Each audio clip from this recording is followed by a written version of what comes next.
बिस्मिल्लाहिर्रहमानिर्रहीम। Welcome to Mir Bisham biology academy. अगर आप एफएससी मेडिकल के स्टूडेंट्स हैं या आप एमडी कैट की तैयारी कर रहे हैं तो ये स्पेशल चैनल आप लोगों के लिए बना हुआ है, क्योंकि यहाँ पर जितने भी लेक्चर्स अपलोड किए जाते हैं वो अकॉर्डिंग टू टेक्स्ट बुक होते हैं। इस तरह आप लोगों की बोर्ड एग्जाम्स की भी तैयारी होती रहेगी और साथ साथ एमडी कैट की भी तैयारी होती रहेगी। चलें हम अपने आज लेक्चर की तरफ चलते हैं और हमारे लेक्चर का नाम है ब्लड सप्लाई ऑफ किडनी, यानी कि ब्लड गुर्दे की तरफ कैसे दाखिल होता है, किस तरह सप्लाई होता है। हमें कहता है ये जो ब्लड दाखिल होता है इसका जो पाथवे, इसका जो रास्ता शुरू होता है वो रीनल आर्टरी से शुरू होता है। अब रीनल आर्टरी मौजूद कहां पर होती है? रीनल आर्टरी किडनी में मौजूद होती है।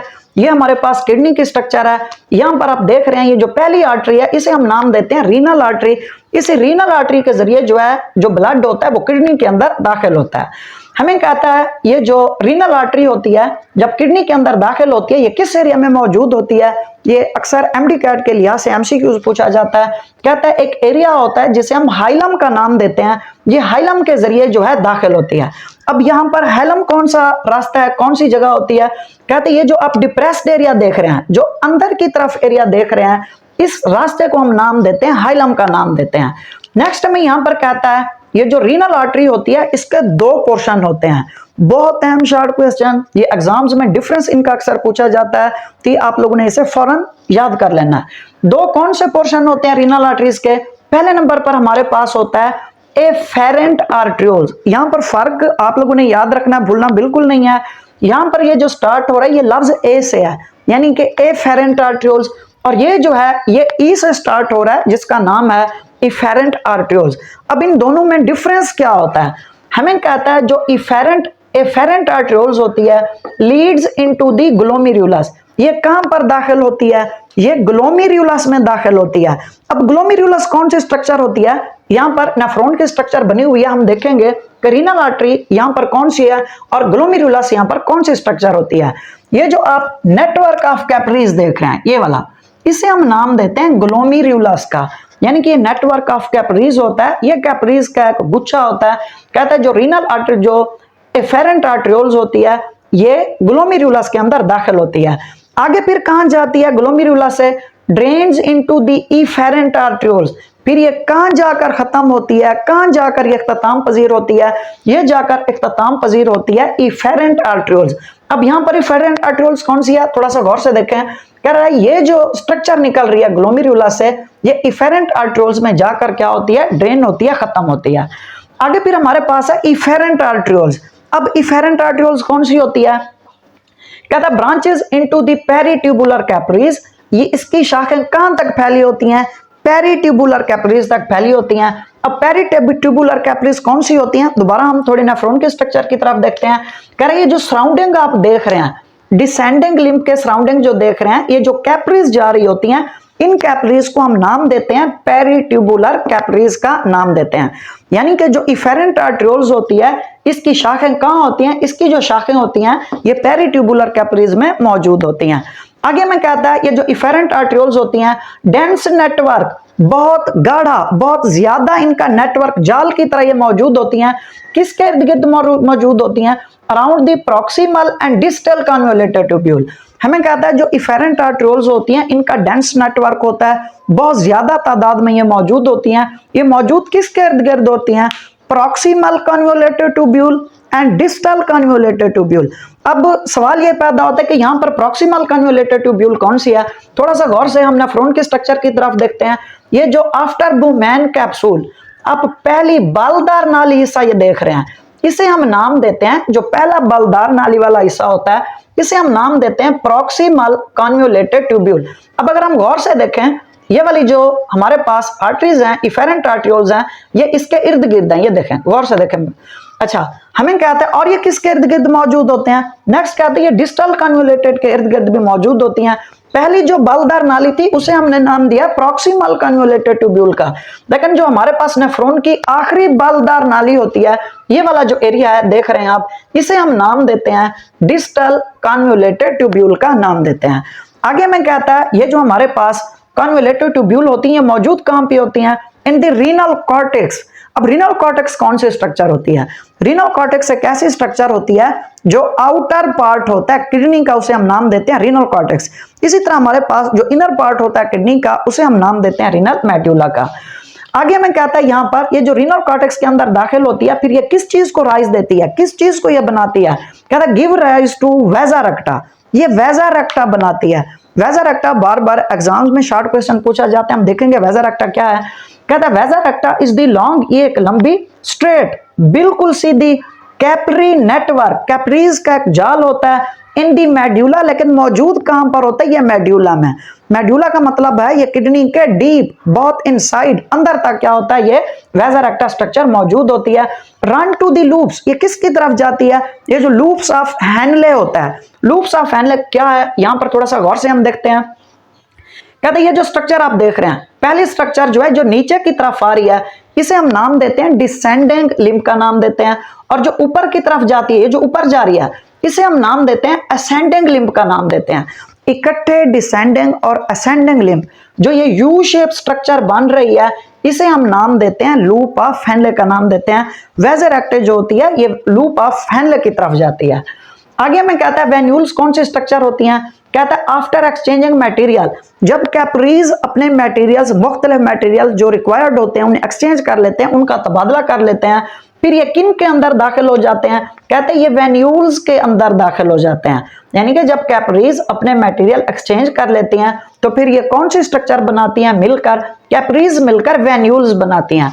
कहता है वेन्यूल्स इकट्ठे होकर merge into the large veins. अब ये बिल्कुल फ्लो चार्ट में एक एक पॉइंट में आप लोगों को ये समझाया गया आप लोगों की आसानी के लिए। कहता है वेन्यूल्स जब इकट्ठे मिल जाती हैं तो ये कौन सी स्ट्रक्चर बनाती हैं? Merge into the large when, इकट्ठे मिलकर ये एक बहुत बड़ी वेन बना लेती हैं, जिसे हम किस चीज का नाम देते हैं? जिसे हम रीनल वेन का नाम देते हैं। रीनल वेन कहां पर मौजूद होती है? रीनल वेन जो होती है ये किडनी में मौजूद होती है। रीनल वेन, ये जो आप स्ट्रक्चर देख रहे हैं, इस स्ट्रक्चर को हम नाम देते हैं रीनल वेन का नाम देते हैं। अच्छा, रीनल वेन एक ऐसी स्ट्रक्चर होती है जिसके जरिए ब्लड जो होता है किडनी को लीव करता है। आगे में कहता है रीनल वेन के जरिए बिल्कुल यही चीज है। कहता है ब्लड जो होता है एग्जिट किडनी, ये किडनी को एग्जिट कर देता है, लीव कर देता है। ये मौजूद कहां पर होती है? फिर हमें वही बता रहा है पॉइंट। कहते हैं ये हाइलम के अंदर मौजूद होती है। हाइलम जो है ये डिप्रेस्ड एरिया किडनी का यहां पर मौजूद है। आगे में क्या कहता है? कहता फिर ये आगे नेक्स्ट कहां जाती है? Drains into the inferior vena cava. यही जो स्ट्रक्चर होती है रीनल वेन होती है, ये कहां पर जाती है, कहां जाकर खत्म होती है? ये इंफीरियर वेना केवा में जाकर खत्म होती है। अब यह सवाल अक्सर पूछा जाता है एमडी कैट के लिहाज से, इंफीरियर वेना केवा क्या स्ट्रक्चर होती है? कहता है इंफीरियर वेना केवा ऐसी वेन्स होती हैं, ऐसी खून की नालियां होती हैं जो हमारे बॉडी पार्ट्स, जो नीचे वाले बॉडी पार्ट्स हैं, उनको ये ब्लड सप्लाई करती हैं। जिस तरह हमारा एब्डोमेन हो गया, इसे ये ब्लड सप्लाई करेंगी, और जिस तरह हमारा पेल्विस होता है इसे ये ब्लड सप्लाई करती हैं। और जो हमारी लेग्स होती हैं उसे कौन ब्लड सप्लाई करता है? उसे यही इंफीरियर वेना केवा जो होती हैं ब्लड सप्लाई करती हैं। इसी के बिल्कुल एक और वेन होती है जिसे हम नाम देते हैं superior vena cava. Superior vena cava कौन सी होती हैं? सुपीरियर वेना केवा ऐसी वेन्स होती हैं जो हमारी बॉडी के अपर पार्ट्स को ब्लड सप्लाई करती हैं। जैसे हेड हो गया इसे सप्लाई करती हैं, जैसे नेक हो गई इसे ब्लड सप्लाई करती हैं, और जैसे शोल्डर हो गया इसे ब्लड जो सप्लाई करती हैं वो सुपीरियर वेना केवा होती हैं। आगे मैं कहता है यहां पर क्या होता है? कहता है जो इंफीरियर वेना केवा होती हैं returns the filter clean blood to the heart, दोबारा हार्ट की तरफ ये एक तो फिल्टर यानी कि वेस्ट मटेरियल से पाकशुदा खून पहुंचाती हैं। किसकी तरफ ये पहुंचाती हैं? ये दिल की तरफ खून पहुंचाती हैं। अब जो है हम इसी सारे टॉपिक को भाई थोड़ा सा हम देखेंगे, नेफ्रॉन की स्ट्रक्चर देखेंगे, जो वहां पर स्ट्रक्चर्स मौजूद थी, हम इसे डायग्राम के जरिए समझने की कोशिश करेंगे, और हमारा जो नेफ्रॉन का लेक्चर है वो भी थोड़ा रिवाइज हो जाएगा। ये हमारे पास जो स्ट्रक्चर है ये नेफ्रॉन की स्ट्रक्चर है। हमें कहता है ये जो नेटवर्क ऑफ कैपरीज यहाँ पर होता है इसे हम ग्लोमेरुलस का नाम देते हैं। जो नेटवर्क कैपरीज जो इसको घेरे हुए है, इस स्ट्रक्चर को हम नाम देते हैं बोमैन कैप्सूल। बोमैन कैप्सूल जो होती है ये एक कप शेप्ड स्ट्रक्चर होती है। नेक्स्ट में यहाँ पर क्या कहता है? हमें यहाँ पर कहता है ये जो आप देख रहे हैं जो फर्स्ट पार्ट है after the Bowman capsule, Bowman capsule के बाद जो पहला हिस्सा होता है इसे हम नाम देते हैं प्रॉक्सिमल कन्वोल्यूटेड ट्यूब्यूल का, यानी कि ये पहला बलदार नाली वाला हिस्सा होता है। फिर ये जो नीचे की तरफ आप लोग नालियां देख रहे हैं इसे हम नाम देते हैं डिसेंडिंग लिम्ब, और जो ऊपर की तरफ जा रही है इसे हम नाम देते हैं असेंडिंग लिम्ब का नाम देते हैं। इसके बाद जो दूसरी बालदार नाली होती है दूसरी बलदार नाली को हम नाम देते हैं डिस्टल कन्वोल्यूटेड ट्यूब्यूल, यानी कि ये नेफ्रॉन का आखिरी बलदार नाली वाला हिस्सा होता है। आगे जो आप ये स्ट्रक्चर देख रहे हैं इसे हम नाम देते हैं कलेक्टिंग डक्ट का नाम देते हैं। यहां पर आप लोगों ने एक चीज समझनी है, यहां पर हमारे पास जो असेंडिंग और डिसेंडिंग लिम्ब है, इकट्ठे हम इसे नाम देते हैं लूप ऑफ हेनले का नाम देते हैं। अब हम थोड़ा सा गौर से देखेंगे, ये जो आप कैपिलरीज देख रहे हैं, ये वाली कैपिलरीज जो सराउंडिंग है, किस चीज के सराउंडिंग है, जो डिसेंडिंग और असेंडिंग लिम्ब के सराउंडिंग है, जो प्रॉक्सिमल और कन्वोल्यूटेड के सराउंडिंग है, इन कैपिलरीज को हम नाम देते हैं पेरिट्यूबुलर कैपिलरीज का। और जो नीचे की तरफ होती हैं, जो लॉन्ग होती हैं, लंबी होती हैं, उन्हें हम नाम देते हैं वेजा रेक्टा का नाम देते हैं। फिर इसी तरफ आ जाएं, कहते हैं ये जो पेरिट्यूबुलर कैपिलरीज होती हैं ये कहां पर जाती हैं, ये वेन्यूल की तरफ जाती हैं। और यहां पर ग्लोमेरुलस के पास एक स्ट्रक्चर होती है जिसे हम नाम देते हैं इफेरेंट आर्ट्रियोल का नाम देते हैं, और दूसरी जो होती है उसे हम नाम देते हैं एफेरेंट आर्ट्रियोल्स का नाम देते हैं। अब जो है हम इसी लेक्चर को शॉर्ट करके बिल्कुल हम समझने की कोशिश करेंगे ताकि आप लोगों को एक बार विजन हो जाए और फौरन आपको शॉर्ट याद हो जाए। हमें कहता है आज जो हमारा टॉपिक था वो था ब्लड सप्लाई ऑफ किडनी, यानी कि कहता है ब्लड सप्लाई, ब्लड कहां से दाखिल होता है, रीनल आर्टरी के जरिए दाखिल होता है। रीनल आर्टरी किडनी के अंदर दाखिल होती है। ये रीनल आर्टरी किस जगह पर मौजूद होती है, हाइलम डिप्रेस्ड एरिया में मौजूद होती है। रीनल आर्टरी के दो पोर्शन होते हैं, एक होता है एफेरेंट आर्ट्रियोल और दूसरा होता है इफेरेंट आर्ट्रियोल। कहता है एफेरेंट आर्ट्रियोल जो होती है ये ग्लोमेरुलस में दाखिल होती है और कहां पर जाकर खत्म होती है, ये इफेरेंट आर्ट्रियोल्स में जाकर खत्म होती है। दूसरे नंबर पर जो है इफेरेंट आर्ट्रियोल्स है, कहता है इफेरेंट आर्ट्रियोल्स कहां पर दाखिल होती है, ये पेरिट्यूबुलर कैपिलरीज के अंदर दाखिल होती है। ये एक गुच्छा होता है, डेंस नेटवर्क का होता है। किस चीज के डेंस नेटवर्क होता है, किसके गिर्द होता है, ये प्रॉक्सिमल और डिस्टल कन्वोल्यूटेड के इर्द गिर्द मौजूद होता है। ये मौजूद कहां पर होती है इफेरेंट आर्ट्रियोल्स, ये रीनल कॉर्टेक्स, गुर्दे का जो बैरूनी हिस्सा होता है वहां पर मौजूद होती हैं। और ये किस चीज को बनाती है, ये वेजा रेक्टा को बनाती हैं। वेजा रेक्टा लंबी सीधी कैपिलरीज का नेटवर्क होता है जो रीनल मेड्यूला में मौजूद होता है, और ये आगे किसकी तरफ जाता है, ये लूप ऑफ हेनले की तरफ जाता है। फिर हमने ये देखा है वेन्यूल किस तरह बनती है। कहता है जब कैपिलरीज मटेरियल एक्सचेंज कर लेती हैं तो ये मिलकर वेन्यूल्स बना देती हैं। कहता है वेन्यूल्स इकट्ठे मिलकर एक बड़ी वेन बना देती हैं जिसे हम नाम देते हैं रीनल वेन का। रीनल वेन के जरिए जो ब्लड होता है किडनी को एग्जिट कर देता है, और ये रीनल वेन मौजूद कहां पर होते हैं, ये हाइलम में मौजूद होते हैं। आगे में यहां पर कहता है ये ड्रेन्स कहां पर होते हैं, इंफीरियर वेना केवा में। इंफीरियर वेना केवा का मतलब ये ऐसी वेन्स होती हैं जो हमारे लोअर बॉडी पार्ट्स को ब्लड सप्लाई करती हैं। जिस तरह हमारे पास एब्डोमेन हो गया और लेग्स हो गई, ये उसे ब्लड सप्लाई करती हैं। आगे कहता है ये हार्ट की तरफ कौन सा ब्लड भेजती है, हार्ट की तरफ जो फिल्टर ब्लड होता है, जो वेस्ट मटेरियल से बिल्कुल पाक ब्लड होता है, उसे ये हार्ट की तरफ भेजती हैं। तो आज का लेक्चर जो है हमारा यहाँ पर अख्ताम पजीर होता है। आई होप सो कि आप बच्चों को ये लेक्चर अच्छी तरह से समझ आ गया होगा। अगर आप बच्चों को ये लेक्चर अच्छी तरह से समझ आ गया है तो इस वीडियो को ज़रूर लाइक करें, इसे दोस्तों के साथ शेयर करें, और अगर अभी तक चैनल सब्सक्राइब नहीं किया तो इसे सब्सक्राइब भी ज़रूर करें। अगला जो हमारा टॉपिक है वो बहुत ही अहम है एग्जाम्स के लिहाज से, इंशाल्लाह वो हम कल शुरू करेंगे। तब तक के लिए अल्लाह हाफिज़।